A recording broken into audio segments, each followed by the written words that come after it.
আসসালামু আলাইকুম দর্শক শ্রোতা। দুপুরের মধ্যে যেসব জায়গায় ৮০ কিলোমিটার বেগে ঝড়ের আশঙ্কা, দেখুন বিস্তারিত। ফাল্গুনের শেষ দিকে এসে বেড়েছে রোদের আঁচ, সঙ্গে বেড়েছে ভ্যাপসা গরমের অনুভূতি।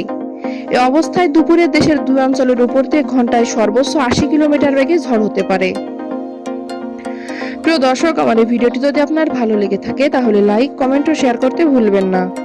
আর সবার আগে এমন সব গুরুত্বপূর্ণ তথ্য পেতে চাইলে আমার চ্যানেলটি অবশ্যই সাবস্ক্রাইব করে বেল আইকনটি বাজিয়ে রাখুন। ধন্যবাদ। সোমবার ভোর ৫টা থেকে দুপুর ১টা পর্যন্ত দেশের নদী বন্দরের জন্য দেওয়া আবহাওয়ার পূর্বাভাসে এসব তথ্য জানানো হয়েছে।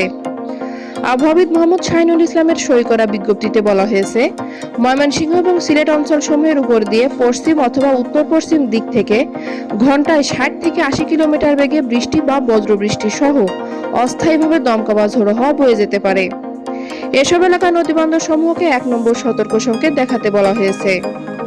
এদিকে আবহাওয়ার সর্বশেষ ৭২ ঘন্টার পূর্বাভাসে বলা হয়েছে, সিলেট বিভাগের দু এক জায়গায় অস্থায়ীভাবে দমকা অথবা ঝোড়ো হাওয়া সহ বৃষ্টি বা বজ্র সহ বৃষ্টি হতে পারে।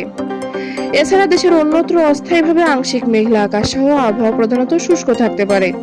সারা দেশে দিনের তাপমাত্রা সামান্য বাড়তে পারে এবং রাতের তাপমাত্রা ১ থেকে ২ ডিগ্রি সেলসিয়াস বাড়তে পারে।